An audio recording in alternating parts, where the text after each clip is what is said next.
Hello, I'm Susan, a 32-year-old woman. Growing up, I was fortunate to be raised in a family where my dad's success as a businessman meant we lived comfortably. While I enjoyed the finer things in life, I never let that privilege define me. I understood that wealth didn't make me better than anyone else, it was just a circumstance of birth. However, as I grew older, I realized that many people saw me differently. Once they learned about my background, assumptions were made. I was often labeled as a spoiled, entitled rich kid. It hurt, especially because it made building genuine relationships so much harder. Instead of making real connections, I often found myself surrounded by envy, leaving me feeling isolated. That was when Michael entered my life. Our meeting was nothing short of a whirlwind romance, and 4 months later, we were married. It might have seemed impulsive, but for the first time, I felt truly loved, and I held on to that feeling with everything I had. Michael became my anchor, my stability in a world that often felt uncertain. Yet, despite our love, there were challenges. Michael's parents, John and Elizabeth, were never truly supportive of our relationship. From the start, they viewed me through the lens of my wealth and feared that I might bring complications into Michael's life. They worried that I would be manipulative or spoil him with excess, and it stung. I wish they could see who I really was, not just the girl with a privileged background. I tried hard to prove that I wasn't the person they thought I was.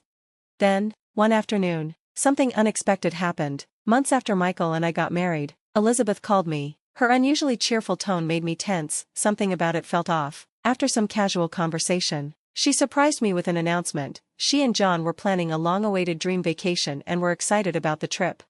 In an effort to get closer to Elizabeth, I impulsively offered to cover all the costs. "Would you really do that?" she asked, taken aback. "Of course," I said, eager to show her that I cared. "You're family now, and I want you to enjoy this trip without any worries."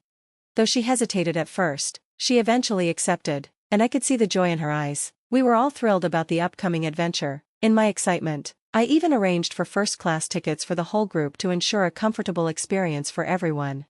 When we arrived in Turkey, the country's vibrant colors and culture immediately captivated us. For John, Elizabeth, and Michael, it was their first international trip, and the experience was eye-opening for them. Even though I had been to Turkey before, sharing it with them made me see it through fresh eyes. As the most experienced traveler, I eagerly took on the role of tour guide. I was excited to show them the best sights and introduce them to Turkish cuisine. Everything was perfect, or so it seemed. Then, we arrived at the luxurious Stardust Hotel that Elizabeth had chosen for our stay. As I unpacked in our lavish room, John unexpectedly told me that I wouldn't be staying with them. Instead, they had made separate arrangements for me. At first, I thought it was a joke, but as Elizabeth smirked and explained that the 5-star hotel was for them, while I was to stay in a motel, I was stunned, confused and hurt. I turned to Michael for support, but he said nothing, which only deepened my frustration.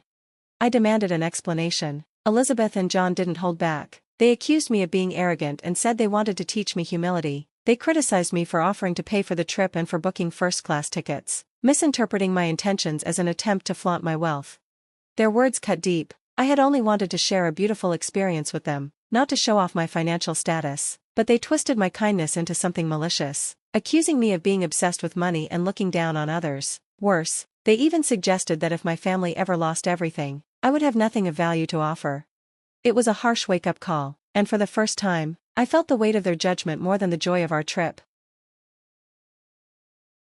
I was furious, trying to defend myself, saying, "I've always appreciated what I have and never thought I was better than anyone. I just wanted to give my family a special experience, and I don't see anything wrong with that." John and Elizabeth's smug expressions were all too telling, revealing just how much disdain they had for me. It was clear they were willing to go to any lengths to belittle me, unconcerned with the pain their actions were causing. I turned to Michael, desperately hoping for some support, some sign that he was on my side amid the chaos. But all I saw on his face was regret. I felt the distance between us growing, and with a bitter snarl, I said, "You're all fools, and I must be one too, trusting any of you in the first place." My anger, now an uncontrollable force, surged through me as I grabbed my things and stormed out of the room, leaving the scene like a tempest. The cruelty of it all was beyond me. As I made my way to the lobby, my phone buzzed with a message from Elizabeth, the address of the miserable motel they had booked for me. That was the final straw. I blocked their numbers, cutting off any remaining connection to their toxicity. Standing in the empty lobby, I felt more alone than ever, especially when I was told the hotel was fully booked. My heart sank even lower. I broke down, tears streaming down my face as I sat in the lobby, completely abandoned. In my most vulnerable moment, I reached out to my dad, needing his comforting words to calm my shattered spirit. I poured out the entire story to him: the betrayal, the humiliation, everything. "Oh sweetheart, I'm so sorry you're going through this," he said, his voice gentle but firm. "But remember, with our kind of wealth, there will always be people who try to take advantage. It's a hard truth, but it doesn't change who you are." I told him about Michael, how betrayed I felt, and how foolish I was for believing things could be different with him. My dad's voice was steady, reminding me of my own strength. "You're tougher than you think, you'll get through this, just like you've gotten through everything else. You're not alone." Then he asked, "Where are you now?" "I'm at the Stardust Hotel, but they say they don't have a room for me," I answered, my defeat clear in my voice. His tone lightened, a teasing hint in his words that somehow made me feel stronger. It was a reminder that, no matter how bad things seemed, I still had a safety net. "Why would I upset everyone else here? They came to have a good time, not to get caught in your drama," he joked. "But this hotel? It's the one I paid for, and they had the nerve to kick you out like this." I was still reeling from the entire ordeal when I vented to my dad. "I can't believe this is happening, Dad," I said, frustration evident in my voice. "Wait, did you say the Stardust?" he interrupted, his tone shifting to one of curiosity. "Hang on, sweetheart, let me check something." I could hear him moving around. Then a few moments later, he came back practically bubbling with excitement. "We'll make them pack up. They're in my hotel." "Your hotel? What do you mean?" I was completely confused. The story that followed sounded unbelievable. Despite my usual advice against gambling, my dad had once made a rare exception, and in a turn of events that could only be described as pure chance, he ended up winning a hotel in a bet. The hotel? The Stardust, the very place I had just been kicked out of. It was like something out of a movie, a stroke of incredible luck, or fate, or both. My dad, who never loses at anything, had unwittingly become the owner of the hotel where I was now being humiliated. "I can't believe this," I said, laughing in disbelief. "This is crazy." Dad's voice grew more determined. "Now go take back what's yours. They have no idea who they're messing with." "Thanks, Dad," I said, a surge of gratitude and newfound strength flowing through me. I don't even know what to say. This twist of fate felt like a lifeline. With my dad's unexpected support, I knew I could handle whatever came next. I hung up the phone, now ready to face whatever I had to in Turkey. Empowered by my father's backing, I made my way back to the hotel, a sense of resolve building within me. I knocked on the door of the room where Elizabeth, Michael, and John were staying, prepared to turn the tables. Michael opened the door, clearly shocked to see me standing there. Before he could say a word, I stepped forward with steely determination. "I'm coming in, whether you like it or not." As I entered the room, Elizabeth's shrill voice immediately filled the air. "What do you think you're doing here? We already showed you the door," she mocked. "Look at her, thinking she owns the place." I couldn't resist responding, my voice steady and confident. "Well, in a way, I kind of do." Elizabeth sneered, accusing me of being so entitled that I thought luxury was my birthright. "If you don't leave, I'll call security," she threatened, clearly relishing the idea of me being escorted out. What she didn't know was that security was already on my side. At my signal, they stepped forward, starting to move John and Elizabeth's things out of the room. John looked utterly confused, his jaw slack in disbelief. "What the hell is going on here?" he stammered.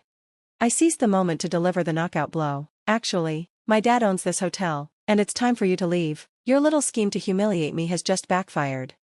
Elizabeth and John were in shock, unable to process the reality of the situation. "You'll regret this," John grumbled, still in denial, but I stood my ground, unshaken. "I paid for these rooms. I'm as much of a paying guest as anyone here." Their protests were meaningless as the weight of their actions settled on them. "Where are we going to stay?" Elizabeth fretted, suddenly realizing how badly they had miscalculated. Without a hint of sympathy, I replied, "Maybe the motel you booked for me could accommodate you, though I'm not sure how it'll fit all of you." "Heartless," John snapped, trying to paint me as the villain in the situation. "No," I shot back, "you're the villains here. You treated me like dirt, and I'm not just going to take it."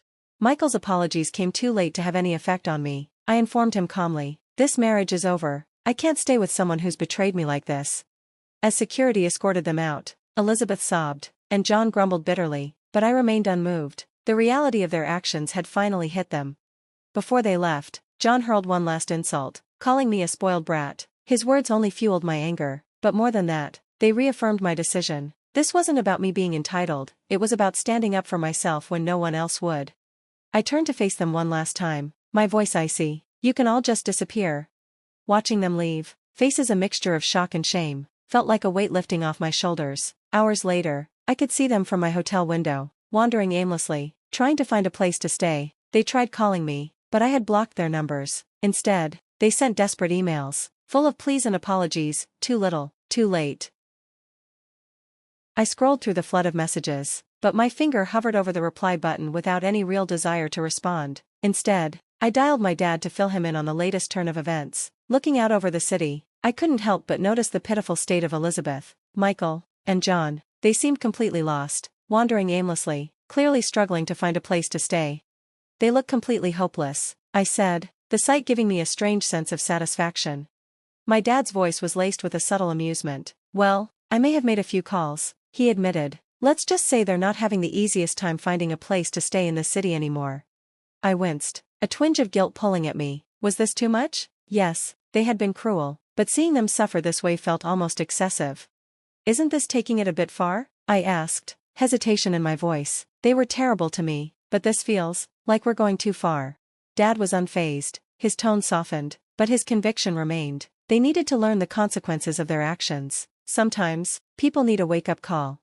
I appreciated his desire to protect me, but I couldn't ignore the niggling doubt. I just hope they don't carry this with them forever, I murmured, my thoughts lingering on the possibility that this experience might change them for the better. I want them to grow from this, not to become bitter. My dad's voice was calm, yet reassuring. Hopefully, this ordeal will be a turning point for them, but more importantly, you've come out stronger. Don't let them define your happiness. I took comfort in his words, grateful for his steady support. You're the best, Dad, I said, my heart swelling with appreciation. The irony didn't escape me when I learned that Elizabeth, Michael, and John ended up at the very motel they had booked for me. Their plans had spectacularly backfired, trapping them in the same discomfort they had hoped to impose on me.